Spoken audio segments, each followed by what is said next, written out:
6 décembre. 1 Corinthiens, chapitre 12, chapitre 13, chapitre 14, chapitre 15, chapitre 16. Pour ce qui concerne les dons spirituels, je ne veux pas, frères, que vous soyez dans l'ignorance. Vous savez que, lorsque vous étiez païens, vous vous laissiez entraîner vers les idoles muettes selon que vous étiez conduits. C'est pourquoi je vous déclare que nul, s'il parle par l'Esprit de Dieu, ne dit « Jésus est anathème » et que nul ne peut dire « Jésus est le Seigneur » si ce n'est par le Saint-Esprit. Il y a diversité de dons, mais le même Esprit. Diversité de ministères, mais le même Seigneur. Diversité d'opérations, mais le même Dieu qui opère tout en tous. Or, à chacun la manifestation de l'Esprit est donnée pour l'utilité commune. En effet, à l'un est donnée par l'Esprit une parole de sagesse, à un autre une parole de connaissance selon le même Esprit, à un autre la foi par le même Esprit, à un autre le don des guérisons par le même Esprit, à un autre le don d'opérer des miracles, à un autre la prophétie, à un autre le discernement des esprits, à un autre la diversité des langues, à un autre l'interprétation des langues. Un seul et même esprit opère toutes ces choses, les distribuant à chacun en particulier comme il veut. Car comme le corps est un et a plusieurs membres, et comme tous les membres du corps, malgré leur nombre, ne forment qu'un seul corps, ainsi en est-il de Christ.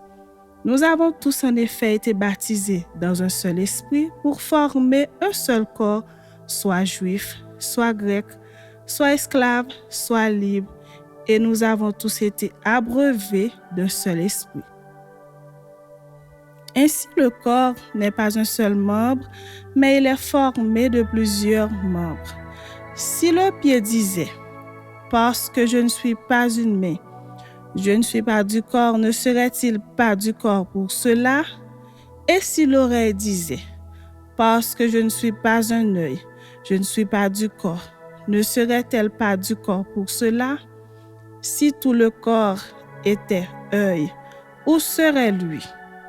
S'il était tout, oui, où serait l'odorat?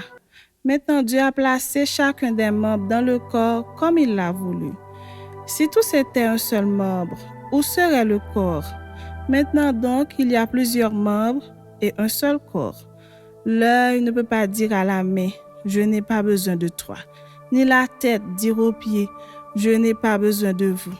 Mais bien plutôt, les membres du corps qui paraissent être les plus faibles sont nécessaires. Et ceux que nous estimons être les moins honorables du corps, nous les entourons d'un plus grand honneur. Ainsi, nos membres, les moins honnêtes, reçoivent le plus d'honneur, tandis que ceux qui sont honnêtes n'en ont pas besoin. Dieu a disposé le corps de manière à donner plus d'honneur à ceux qui en manquaient, afin qu'il n'y ait pas de division dans le corps, mais que les membres aient également soin les uns des autres. Et si un membre souffre, tous les membres souffrent avec lui. Si un membre est honoré, tous les membres se réjouissent avec lui. Vous êtes le corps de Christ et vous êtes ses membres, chacun pour sa part. Et Dieu a établi dans l'Église premièrement des apôtres, secondement des prophètes, troisièmement des docteurs, ensuite ceux qui ont le don des miracles, puis ceux qui ont les dons de guérir, de secourir, de gouverner, de parler diverses langues. Tous sont-ils apôtres? Tous sont-ils prophètes? Tous sont-ils docteurs? Tous ont-ils le don des miracles? Tous ont-ils le don des guérisons? Tous parlent-ils en langue? Tous interprètent-ils? Aspirez aux dons les meilleurs, et je vais encore vous montrer une voie par excellence. Chapitre 13. Quand je parlerai les langues des hommes et des anges, si je n'ai pas la charité, je suis un airain qui résonne ou une cymbale qui retentit. Et quand j'aurai le don de prophétie, la science de tous les mystères et toute la connaissance, quand j'aurai même toute la foi jusqu'à transporter des montagnes, si je n'ai pas la charité, je ne suis rien. Et quand je distribuerai tous mes biens pour la nourriture des pauvres, quand je livrerai même mon corps pour être brûlé, si je n'ai pas la charité, cela ne me sert de rien. La charité est patiente, elle est pleine de bonté.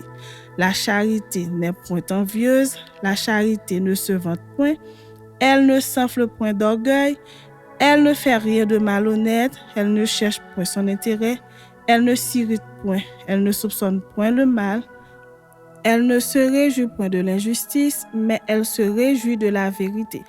Elle excuse tout, elle croit tout, elle espère tout, elle supporte tout. La charité ne périt jamais. Les prophéties prendront fin, les langues cesseront, la connaissance disparaîtra. Car nous connaissons en partie et nous prophétisons en partie, mais quand ce qui est parfait sera venu, ce qui est partiel disparaîtra.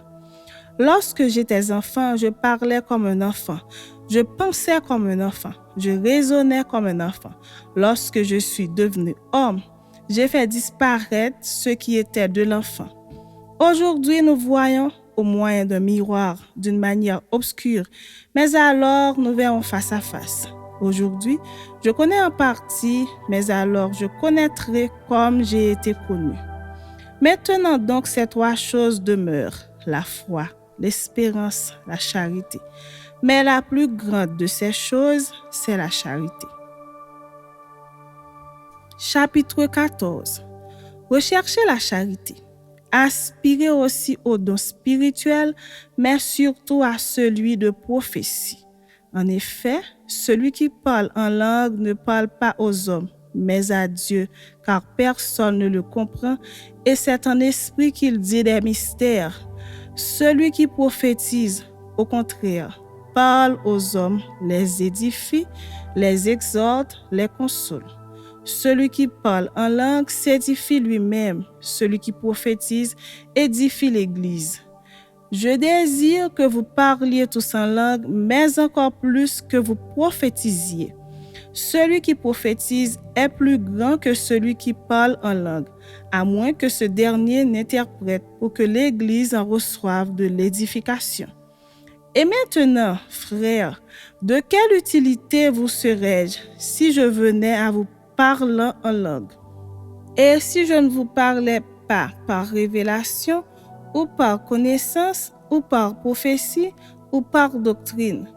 Si les objets inanimés qui rendent un son, comme une flûte ou une harpe, ne rendent pas des sons distincts, comment reconnaîtra-t-on ce qui est joué sur la flûte ou sur la harpe? Et si la trompette rend un son confus, qui se préparera au combat? De même vous, si par la langue vous ne donnez pas une parole distincte, comment saura-t-on ce que vous dites? Car vous parlerez en l'air. Quelque nombreuses que puissent être dans le monde les diverses langues, il n'en est aucune qui ne soit une langue intelligible. Si donc je ne connais pas le sens de la langue, je serai un barbare pour celui qui parle, et celui qui parle sera un barbare pour moi.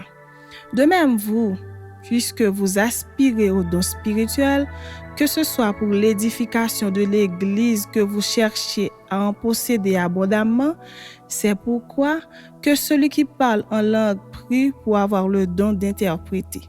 Car si je prie en langue, mon esprit est en prière, mais mon intelligence demeure stérile. Que faire donc? Je prierai par l'esprit, mais je prierai aussi avec l'intelligence. Je chanterai par l'esprit, mais je chanterai aussi avec l'intelligence. Autrement, si tu rends grâce par l'esprit, comment celui qui est dans les rangs de l'homme du peuple répondra-t-il « Amen » à ton action de grâce, puisqu'il ne sait pas ce que tu dis?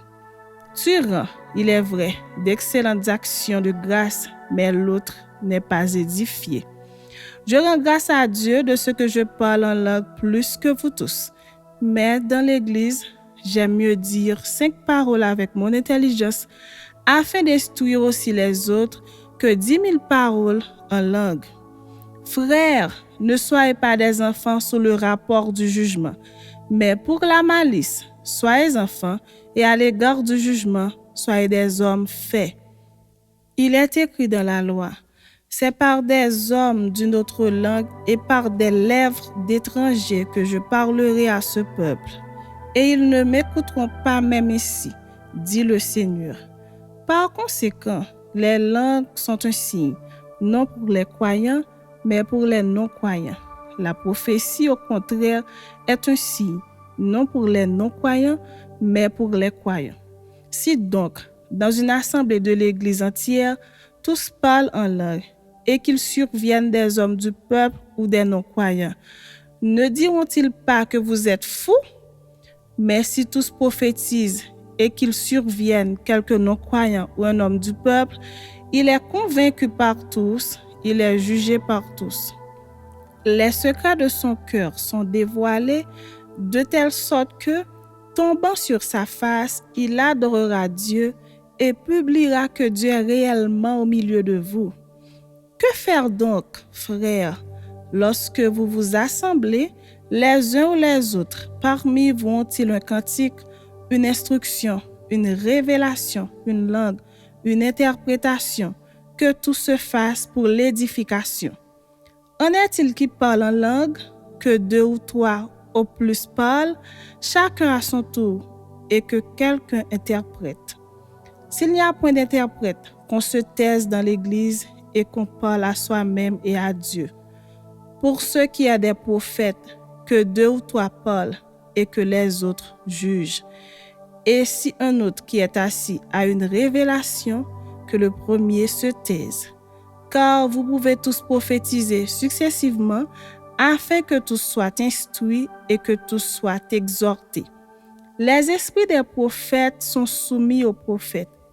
Car Dieu n'est pas un Dieu de désordre, mais de paix. Comme dans toutes les églises des saints, que les femmes se taisent dans les assemblées, car il ne leur est pas permis d'y parler, mais qu'elles soient soumises selon que le dit aussi la loi. Si elles veulent s'instruire sur quelque chose, qu'elles interrogent leur mari à la maison, car il est malséant à une femme de parler dans l'église. Est-ce de chez vous que la parole de Dieu est sortie, ou est-ce à vous seul qu'elle est parvenue?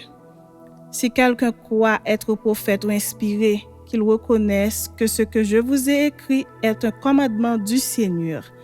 Et si quelqu'un l'ignore, qu'il l'ignore. Ainsi donc, frères, aspirez au don de prophétie et n'empêchez pas de parler en langue, mais que tout se fasse avec bienséance et avec ordre. Chapitre 15. Je vous rappelle, frères, l'évangile que je vous ai annoncé, que vous avez reçu, dans lequel vous avez persévéré et par lequel vous êtes sauvés, si vous le retenez tel que je vous l'ai annoncé, autrement vous auriez cru en vain. Je vous ai enseigné avant tout, comme je l'avais aussi reçu, que Christ est mort pour nos péchés selon les Écritures, qu'il a été enseveli et qu'il est ressuscité le 3e jour selon les Écritures, et qu'il est apparu à Céphase, puis aux 12. Ensuite, il est apparu à plus de 500 frères à la fois, dont la plupart sont encore vivants et dont quelques-uns sont morts. Ensuite, il est apparu à Jacques, puis à tous les apôtres. Après eux tous, il m'est aussi apparu à moi comme à l'avorton. Car je suis le moindre des apôtres, je ne suis pas digne d'être appelé apôtre, parce que j'ai persécuté l'Église de Dieu. Par la grâce de Dieu, je suis ce que je suis, et sa grâce envers moi n'a pas été vaine. Loin de là, j'ai travaillé plus que tous, non pas moi toutefois, mais la grâce de Dieu qui est avec moi. Ainsi donc, que ce soit moi, que ce soit eux, voilà ce que nous prêchons, et c'est ce que vous avez cru. Or, si l'on prêche que Christ est ressuscité des morts, comment quelques-uns parmi vous disent-ils qu'il n'y a point de résurrection des morts?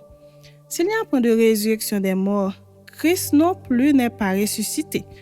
Et si Christ n'est pas ressuscité, notre prédication est donc vaine et votre foi aussi est vaine.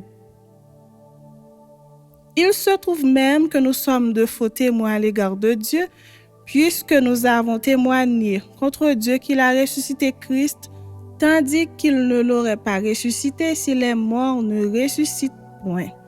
Car si les morts ne ressuscitent point, Christ non plus n'est pas ressuscité.